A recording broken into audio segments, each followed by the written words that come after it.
bien être à 110% dans chaque chose que je fais et d'être focus vraiment sur la chose. Et si tu penses que oui, c'est possible, il y a moyen, je peux le faire, mais il faut que...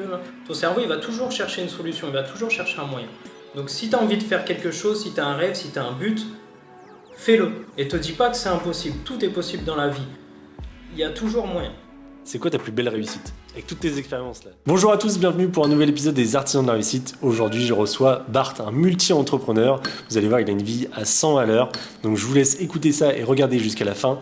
N'oubliez pas, vous pouvez me retrouver sur Spotify, Deezer, Apple Podcast pour écouter tous les épisodes. Également sur YouTube en vidéo et sur les réseaux sociaux, sur Instagram, LinkedIn, TikTok, Facebook. Je crois que j'ai rien oublié. Donc voilà, n'hésitez pas à vous abonner. C'est très important que ça soit sur la chaîne YouTube ou tous les réseaux sociaux.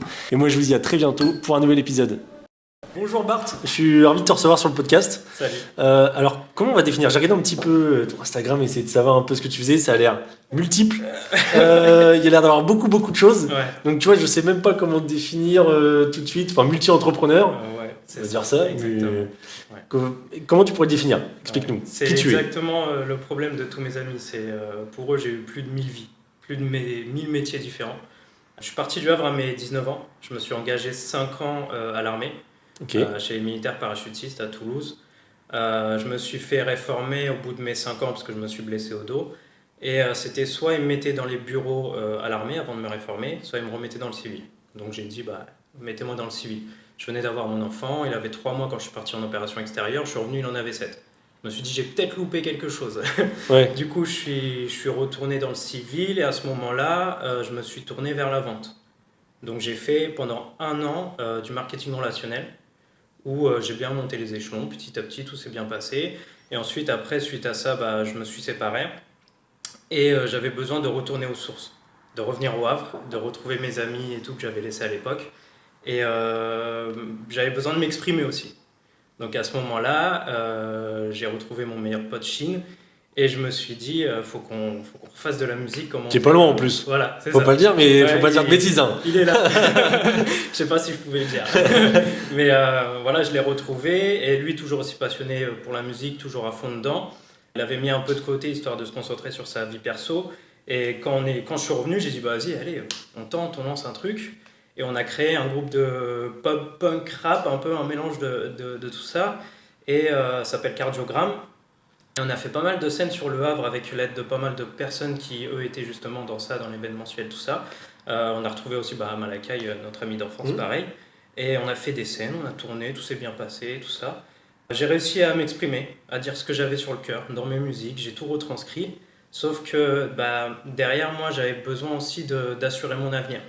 Et avec la musique, c'est compliqué d'avoir un visuel sur est-ce que je vais gagner beaucoup d'argent avec la musique. Ça reste. C'est ça. Moi, Ce que tu veux dire. en parallèle de toute cette histoire, j'étais beaucoup focus sur l'immobilier.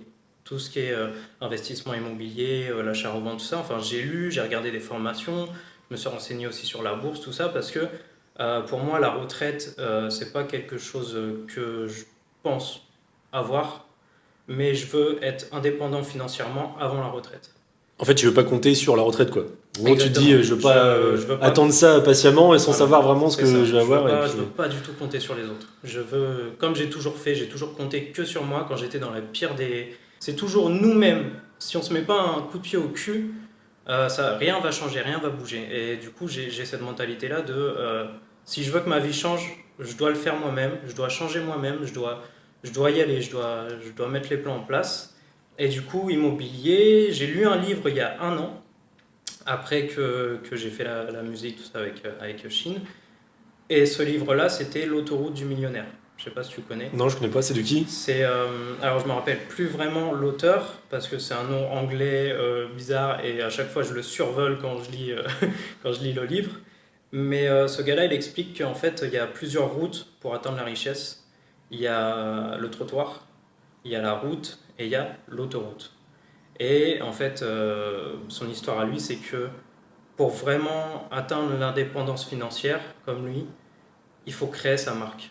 Là, vraiment, on a plus de chances. Ok, il y a plus de barrières à l'entrée, ça demande un coût parfois, mais une fois que tu y arrives, c'est l'autoroute. Tu vas à fond, tu es en Ferrari quoi, sur l'autoroute. Tu vois. que si tu restes sur le trottoir, tu vas te retrouver avec tous les piétons, ou sur la route, tu vas te retrouver dans les embouteillages. Parce que pour ce qui est de la route, tout le monde peut y accéder. Mais le problème, c'est comme tout le monde peut y accéder, bah, ça crée des bouchons. Tu vois un peu la métaphore. Oui, je vois, ouais. Faut aller là où personne ne va pour aller plus vite. Exactement. Et plus loin. Et quand j'ai fini de lire ce livre, je me suis dit, mais exactement, en fait, faut que je crée un truc à moi, faut que je crée ma marque. Et comme j'ai toujours aimé créer, que ce soit pour la musique, que ce soit pour autre chose, je me suis dit, bah, je vais créer ma marque d'immobilier. J'ai dit, ok, immobilier, bon, c'est assez gros, qu'est-ce que je peux faire, quoi. Et j'ai vu sur YouTube un gars qui faisait de la sous-location immobilière. Je sais pas si tu vois ce que c'est. Sous-location immobilière, donc bim, j'ai payé sa formation. Nickel, trop bien, bah, je sais comment faire maintenant. Ok. Par contre, tout le monde en fait actuellement, ou alors, voilà, c'est très accessible. Les barrières à l'entrée, il n'y en a pas beaucoup. Et je me suis dit, mais j'ai qu'à créer ma marque de sous-location immobilière. Et là, à ce moment-là, j'ai créé Avra. Avra, bon, en rapport avec le Havre, Ouais. tu vois, parce que je suis toujours vraiment un fervent défenseur de ma ville, malgré tout. Qu'est-ce que c'est Avra? En fait, c'est plein de petits appartements ou de studios en location courte durée, mais des appartements 100% connectés. Ok, c'est-à-dire? Donc, en gros, imagine-toi, tu arrives dans une ville, tu sors ton téléphone, tu vois, quand tu veux réserver une trottinette live. Ouais. Tu ouvres l'appli, tu vois quelle trottinette est dispo, tu la prends, tu pars. Mais là, tu arrives dans une ville, tu sors ton application Avra, tu vois un appartement disponible qui t'intéresse, tu cliques dessus, tu arrives, tu as la clé sur le téléphone, ça désactive la porte. Tu arrives, tu as Alexa, tu as les lumières connectées, tu as les volets connectés, tu as un robot aspirateur, tu as un rétroprojecteur, tu as vraiment tout qui fait que, bah, par exemple, pour les digital nomades, c'est un peu le kiff. Ouais, tu vois, tu arrives, tu as les chargeurs, tu as vraiment tout pour les personnes qui font pas mal de courtes durées, de voyages, tout ça, et tu es tranquille. Et c'est une expérience aussi un peu dans le turfu. Tu vois, c'est Airbnb 2.0. Voilà, quoi. Airbnb 2.0. Et j'ai envie vraiment de réduire le maximum de friction entre, par exemple, quand tu arrives à un Airbnb, il faut que tu attendes que la personne, des fois, vienne te ramener les clés. Oui. Ou alors, bon, tu as la boîte à clés et tout, mais voilà, le code, tu galères et tout. Là, tu arrives devant la porte, tu déverrouilles la porte avec la serrure connectée. Ou alors, quand tu pars, faut faire l'état des lieux de sortie. Donc, il faut que tu attendes que la personne vienne. À 10h, l'appartement doit être clean. Tu arrives et tout, bon, il te dit ok, c'est bien, voilà, tu perds du temps. Moi, ce que j'ai eu l'idée de faire, c'est avec l'application, c'est avant de partir, tu ranges bien comme il faut, parce que t'es pas un cochon, mais tu ranges bien comme il faut et tu prends des photos de chaque pièce. Et tu postes sur l'application. Ouais, un peu comme Lime. Ils disent de voilà, prendre en photo de ta trottinette. Exactement. Et en gros, bah, du coup, avant de partir, voilà, tu postes et la femme de ménage, elle, qui va avoir son application à elle, va voir cet appartement-là. Ok, les photos, bon, il n'y a pas grand-chose à faire. Comme ça, elle voit le taf qu'il va faire. Voilà. Oui. Elle voit et tu mets un commentaire. Par exemple, bah là, j'ai fait une tâche ici. Tu vois, tu es honnête. Tu dis ce que tu as fait. Voilà, c'est pas grave. Ça arrive. Tu es là, tu vas pas rester juste là comme ça dans l'appartement. Tu vas bouger, tu vas faire des choses, tu vas salir, c'est pas grave. Mais dis-le sur l'application et au moins la femme de ménage, elle sait à quoi s'attendre. Elle arrive, elle fait le taf, elle a le matos pour, et elle s'en va. Ça réduit son temps aussi à elle. Ça réduit aussi, parce qu'avec le robot aspirateur, ça aspire, ça nettoie le sol. Elle n'a rien à faire à se casser le dos avec un balai. Mais voilà, c'est vraiment apporter plus de tranquillité et de sérénité. Je voulais revenir avant d'aller plus loin. Ouais. Puis dédicace à Malakai que j'avais reçu du coup sur la Ouais. saison 2 qui m'avait déjà parlé de toi Oui, et de Shein. j'ai vu. Donc on lui fait un petit coucou puis on mettra son épisode en lien si vous voulez écouter ou regarder ça. Du coup Bart, j'ai une question que je pose à tous les invités. C'est quoi ta plus belle réussite avec toutes tes expériences là? Ma plus belle réussite, comme tu dis, avec toutes mes expériences, je veux dire, le meilleur moment de ma vie, c'était à l'armée. D'accord. Je sais pas si on peut dire que c'est une réussite, mais oui, parce qu'entre guillemets, c'était quand même très dur. Et j'en suis sorti indemne, toujours en vie. Et comment tu as voulu rentrer dans l'armée? C'était quelque chose que, enfin, depuis tout gamin, tu te disais, tu avais cette image-là. Est-ce que c'est plutôt familial? Tu connaissais quelqu'un qui était dans l'armée et tu as suivi le schéma ou... Non, même pas. Alors, j'étais gamin, j'aimais beaucoup tout ce qui est films de guerre, tout ça et tout, mais c'est pas la raison. En fait, quand j'étais jeune, on traînait, voilà, on était là avec nos potes, mais on commençait à faire pas mal de bêtises, tout ça et tout. Et moi, après, je suis rentré au lycée. Et au lycée, j'ai passé un bac pro chauffeur poids lourd. Sauf qu'en sortant de là, même avec un diplôme, parfois c'est difficile d'accéder à un métier quand tu es juste débutant. Donc je savais pas quoi faire. Et à ce moment-là, dans ma tête, je me suis dit, bon, je commençais à me dire, faudrait peut-être que j'arrête mes bêtises. Et il y a eu les attentats. C'était en 2015. Il y a eu ces attentats-là qui sont arrivés. Et je me suis dit, non, mais je veux. Tu sais, j'aime bien me sentir utile. Ah ouais, donc ça a vraiment été le déclencheur. C'est t'es vraiment dit, putain, il se le passe des trucs de déclencheur. fou. Et tu vois ça, tu dis, mais c'est pas possible. Mais comment c'est possible? Et je me suis dit, il faut que moi je contribue à quelque chose au moins. Il faut, parce que conduire un camion, ok, c'est bien, bah, ça va faire qu'enrichir mon patron et moi je vais toucher un salaire tous les mois et puis voilà. J'ai dit non, je veux me sentir utile et j'aimais beaucoup tout ce qui était dépassement de soi, tout ce qui était cohésion, tout ça. Et je me suis dit, bon, bah, l'armée c'est peut-être pas mal. Et j'y suis allé, je suis parti au CIRFA du Havre pour m'engager. Sans savoir, vraiment, je me suis renseigné sur rien. Moi, quand je vois un truc qui me plaît ou qui me donne envie, j'y vais Ah ouais, donc directement. comme ça. Tu vois, c'est vraiment, j'y vais et je vois. Je vois juste à la fin ce qui s'est passé. Tu vois. Et du coup, j'y suis allé. J'ai dit voilà, moi, je vais être militaire. Je veux m'engager. Ok, très bien. Vous voulez être dans quoi? Je sais pas. Moi, j'ai le permis pas lourd. Il m'a dit ok, chez les parachutistes à Toulouse. Là, on a une place. Vous avez passé des tests et tout. Je dis ok. Je me suis pas dit parachutisme, je vais devoir sauter d'un avion. Non, je me suis dit ok, très bien, c'est bon, j'ai fait mon pas, je m'engage. C'est quand je me suis retrouvé au cul de l'avion que je me suis dit, mais en fait, je vais devoir sauter d'un avion. Parce que t'étais pas en mode genre, sauter en parachute. Non, t'étais vraiment en mode découverte. En mode découverte trop bien, des nouveaux trucs. Vraiment, des fois dans ma tête, c'est vrai, quand tu reviens à terre, tu peux te voir. C'est ça. Quand tu vois la porte qui s'ouvre, je sais pas trop comment ça se passe, jamais fait ça. C'est sur le côté. Mais oui. En fait, c'est peut-être ça qui me permet à chaque fois entreprendre sans avoir peur. C'est que je me rends pas compte du risque, peut-être. C'est une bonne naïveté. Tu vois, c'est une bonne naïveté. Ouais. Entre guillemets, tu vois, mais c'est comme ça que tu avances. Sinon, si vraiment je me serais dit, ouais, je vais devoir sauter d'un avion, peut-être je vais mourir sur le terrain, peut-être. Si tu te poses trop de questions, si tu fais jamais rien. Tu fais jamais rien. Donc, ouais, je me suis engagé comme ça, et puis ça a été une vie vraiment incroyable, à 100 à l'heure. Pendant 3 mois, tu es formé comme un militaire, tu es conditionné, et tu rencontres des gars qui sont comme toi, qui eux aussi ont envie de défendre leur pays ou de se sentir utile. Des gars qui aiment le dépassement, des gars, et du coup ça vous pousse tous ensemble et tu crées un lien, et petit à petit ça devient ta famille, et tu pars sur les terrains avec eux. Enfin, il se passe plein de choses et c'est une vie vraiment incroyable. Tu plais aux gonzesses, alors qu'avant tu plaisais pas du tout, mais quand tu arrives et que tu dis que tu es militaire à Toulouse, bah, ça fait la différence. Ça fait la diff, c'est un peu plus simple. En plus, tu gagnes un peu en carrure parce qu'avec le sport, tout ça et tout. Voilà, c'était vraiment une vie incroyable. Et puis, mon dernier saut en parachute, malheureusement, il y avait trop de vent. Je me suis blessé à l'atterrissage, ce qui fait que je me suis retrouvé avec une discopathie. Ça vient de là en fait ton problème au dos et café, d'accord. Rien de vraiment grave. Je suis debout, je suis pas en fauteuil roulant, voilà. Mais ça me permettait plus de faire mon activité quotidienne avec porter les sacs, faire beaucoup de sport. Enfin, ça m'empêchait beaucoup. Et c'était soit ils me mettaient, comme je t'ai dit tout à l'heure, dans les bureaux, ou soit je retournais béret bleu. Béret bleu, c'est non parachutiste, tu vois. Okay. Mais quand t'es pareil, ils te mettent tellement dans la tête, ouais, para, c'est le top, c'est le top. Et quand t'as un esprit comme moi qui veut toujours être dans le top et qu'on te dit, ouais, tu retournes un peu. Ouais. Je vois ce que tu veux dire. J'ai pas envie. et du coup, j'ai dû retourner dans le civil. Voilà. Et à ton avis, si tu n'avais pas eu ce passage-là dans l'armée, est-ce que ta vie serait pareille aujourd'hui ou totalement différente? Elle serait toujours portée vers l'immobilier. Parce que c'est à ce moment-là, à ma mission au Burkina Faso, que j'étais avec un collègue à moi, Maïga, qui m'a dit, tiens, toi, t'aimes bien l'argent, t'aimes bien faire de l'argent et tout, est-ce que tu sais comment faire? Je dis, non, je sais pas vraiment.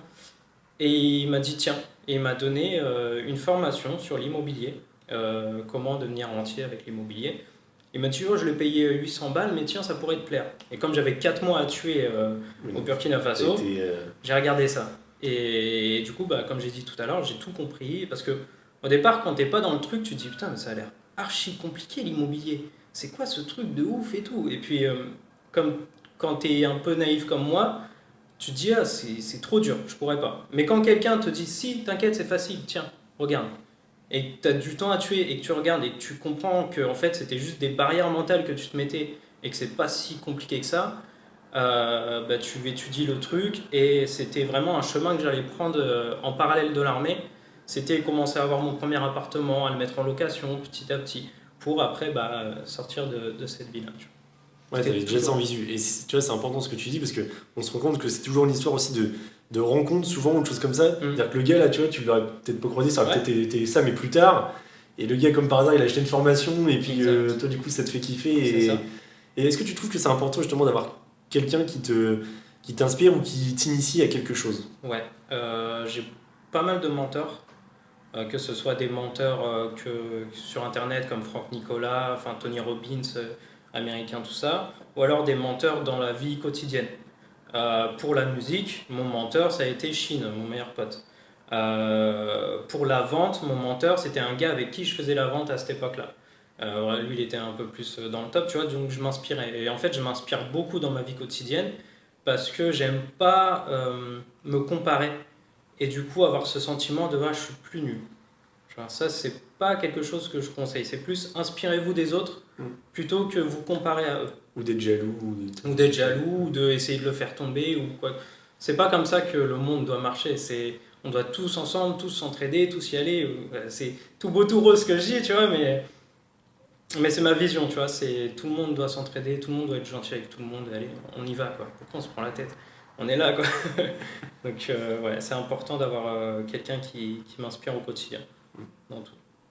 Alors Bart, je demande toujours aux invités de me poser une question pour le prochain invité. Donc là, je vais te poser la question. On va peut-être l'adapter un petit peu, mais ce qu'il m'a demandé, c'est que si c'était un chef d'entreprise, donc moi, plutôt parce que c'est en rapport avec les salariés. La question, c'était quel est le lien que tu as avec tes salariés? Donc après, je sais pas si tu as des salariés directs ou tu passes par des prestataires pour, par exemple, tes logements. Mais on va dire, quand toi, tu as un projet et que tu dois demander des choses aux autres, comment tu fais le lien? Je vous fais une pause de quelques secondes pour vous rappeler que c'est important de vous abonner aux différents comptes Les Artisans de la Réussite sur les réseaux sociaux. Vous allez pouvoir retrouver toutes les informations en description de l'épisode. Cet épisode est d'ailleurs disponible sur toutes les plateformes de streaming audio et également en vidéo sur la chaîne YouTube, sur laquelle vous pouvez également vous abonner pour soutenir les artisans de la réussite. Pour rappel, c'est un podcast, mais c'est aussi des vidéos dédiées aux artisans, donc n'hésitez pas à aller voir ça, à soutenir tout ça. Si vous voulez plus loin pour soutenir les artisans de la réussite, il y a également une cagnotte Tipeee qui est en ligne, qui est aussi en description de cet épisode, donc n'hésitez pas à aller voir ça et à me soutenir si vous voulez aller plus loin avec moi. Allez, sur ce, je vous laisse avec la suite de l'épisode, j'espère que ça vous plaît et moi je vous dis à très vite. J'essaye toujours que ce soit autant avantageux pour lui que pour moi. De trouver toujours un compromis, parce que souvent on n'est pas d'accord sur certaines choses. Actuellement, j'ai pas de salarié, je fais vraiment tout seul. Mais je sais que si par exemple j'aurais des salariés, je serais très à l'écoute. Parce que j'ai beaucoup vu ce truc dans les entreprises que le gars, tu vois, il est là, c'est un bosseur de ouf, machin, il fait les choses. Sauf que derrière, son patron, il le respecte même pas. Il le paye mal, tout se passe mal. Et le gars, là, ce gars-là qui peut faire que l'entreprise monte un peu plus parce qu'il aime son métier, il le fait comme il faut, bah, ce gars-là, il va démissionner. Parce qu'il ne se sent pas respecté là où il est.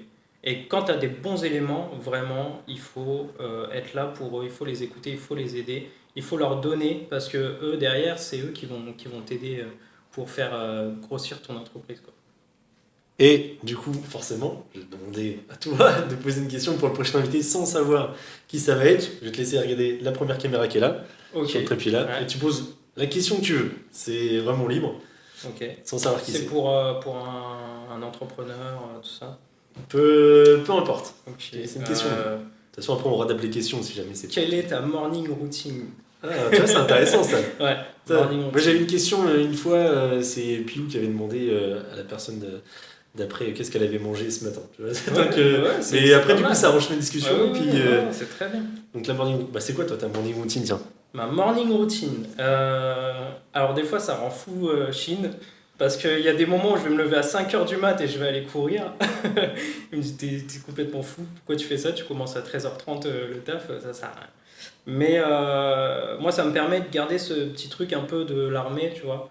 Où t'es debout avant tout le monde, t'es dans le dépassement, tu fais des trucs que personne ne fait.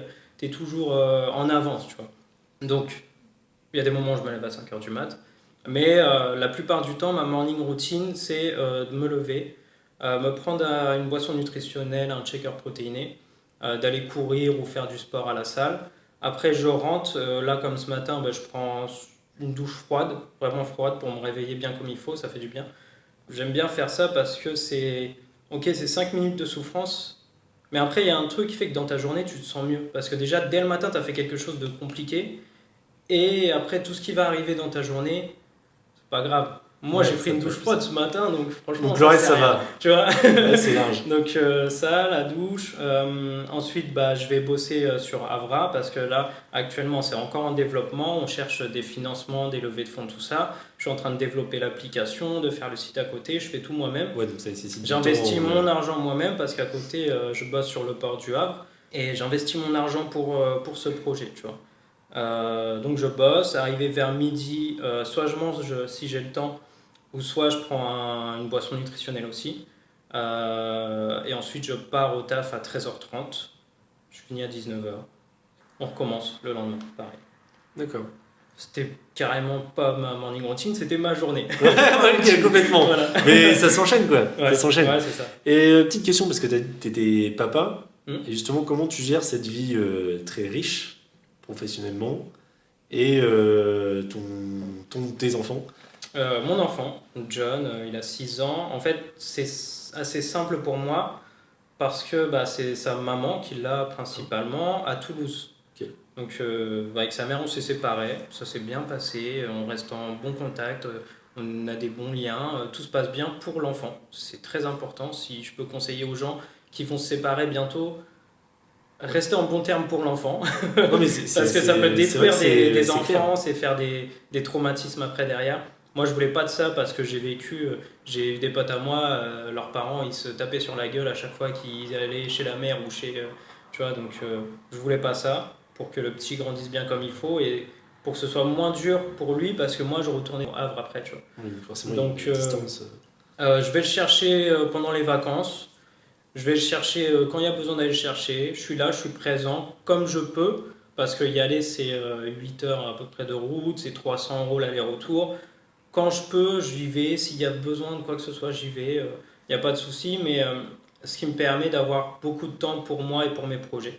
Parce que je ne l'ai pas avec moi au quotidien. Sinon, je pense que ce serait un peu plus compliqué. Tu vois. Mais voilà comment ça se passe. Non, mais c'est bien, comme tu Ouais. dis, qu'il y a une relation quand même de confiance avec ton Exactement. ex-compagne, Ah puis oui, que oui, il faut. vous étiez d'accord déjà à la base là-dessus, qu'il fallait garder une entente. Oui, c'est ça. Oui, oui. Peu importe les torts de l'un ou de l'autre, l'enfant il n'a pas à payer ça. L'enfant il a rien demandé et puis il se retrouve avec une famille déchirée. Moi je suis très très heureux que derrière elle ait retrouvé un copain avec qui elle vient de se marier c'était la semaine dernière je crois. Le petit m'appelle, il me dit papa ça va, je dis ouais, il me dit je suis au mariage de maman, je dis j'étais pas au courant, tu vois. Mais au moins il a cet équilibre familial. Tu vois, Thiago avec qui elle est, il a déjà des enfants, tout ça et tout. Il est très bien. Il a Oui, cet tu sais que ton équilibre. enfant est dans un cadre. Ouais, je sais que c'est un dans bon un bon gars. cadre. Voilà. Je sais qu'elle sait être ferme, elle sait être adorable avec lui. C'est une maman extraordinaire. Tout est franchement un truc qui est bien, c'est que je suis serein de ce côté-là. Tu vois, je suis à distance, mais je me dis mon petit, il est bien. Il est vraiment dans un bon cocon et tout se passe bien, tu vois. Très important. Donc ouais, ça, ouais. Parce que si t'es pas serein, si tu fais tes trucs et à côté dans ta tête là il y a un truc putain mon petit, Mais tu vas pas être dedans. tu vois, t'es pas dedans. Et moi j'aime bien être à 110% dans chaque chose que je fais et d'être focus vraiment sur la chose, tu vois. Donc voilà. Et c'est quoi ta réussite ultime, si je puis dire, ou ta vision de la réussite? Ma vision de la réussite, c'est déjà que mes potes réussissent avant moi. Et réussissent Vraiment. comment? Est-ce que c'est plutôt financier, plutôt dans leur passion. dans leur Dans passion? leur passion. Je sais que Shin, je sais que Malaka, ils sont à fond dans la musique et je sais qu'ils ont un talent et que j'aimerais que le monde entier voit leur talent et qui pop, qui perce, tu vois, et que c'est ma réussite à moi, c'est de les voir réussir. Ouais, Euh, ok.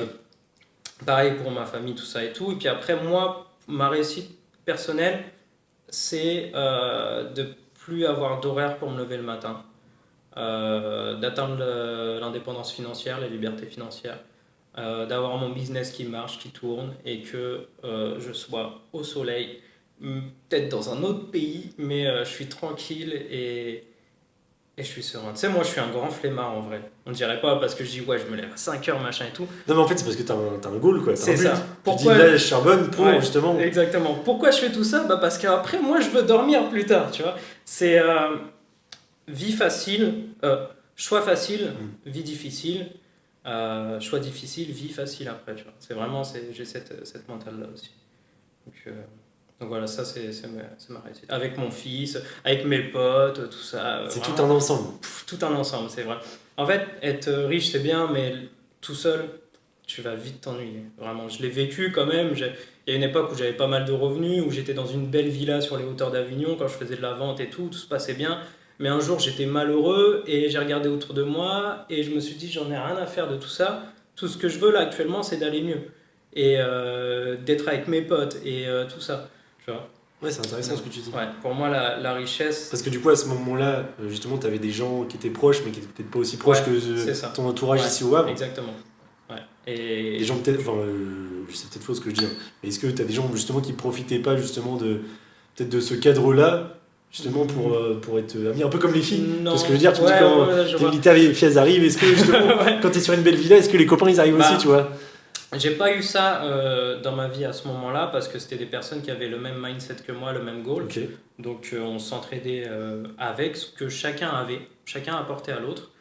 Mais je sais que après, des fois, quand tu as beaucoup d'argent, tu as des gens qui viennent te voir principalement par intérêt, principalement Ouais, c'est ça. pour ce que tu possèdes et non pas pour ce que tu es. Et les seules personnes qui savent vraiment qui tu es au fond, c'est les personnes avec qui tu as grandi, c'est ta famille. Et c'est avec eux qu'il faut que tu finisses ta vie, quoi. Il n'y a pas. Parce que Il du y coup, en a tu disais, très toi, peu. t'as Chine que tu connais depuis très très longtemps, Ouais. et du coup, t'as d'autres aussi amis, d'autres amis Ouais. que. Ouh, T'as un c'est cercle ça. vraiment qui dure depuis. J'ai vraiment un noyau, je peux dire vraiment le noyau le plus solide, bah, c'est moi, Chine et Malakai. C'est vraiment là. Et après, petit à petit, bah, ça commence à graviter, petit à petit. Mais le noyau, il est très compact au début, mais il est aussi très serré autour, parce que je fais rencontrer chaque personne, je les fais rencontrer entre eux quand j'ai l'occasion, tout ça, ce qui permet de garder un lien et de garder un réseau. Et moi, pour moi, le réseau, c'est très très important. Parce que c'est grâce au réseau que je peux réussir. Ouais. Pour toi, tout seul, t'aurais pas réussi à faire tout. Tu peux pas faire tout seul. Tu peux pas. Il y a toujours quelqu'un qui connaît quelqu'un qui peut t'aider dans un truc, qui a la solution pour ci, pour ça. C'est comme à l'armée. Tu peux pas faire la guerre tout seul. Il faut qu'il y ait l'armée de l'air, il faut qu'il y ait la marine, parce que bah, tout ça se complète. Il faut qu'il y ait les gars en logistique qui, eux, viennent larguer des armes ou des munitions ou de la nourriture. Il faut qu'il y ait des gars sur le terrain. Il faut qu'il y ait des transmissions. Tout le monde peut apporter quelque chose. Et c'est là que vraiment on avance et que on gagne. C'est comme ça.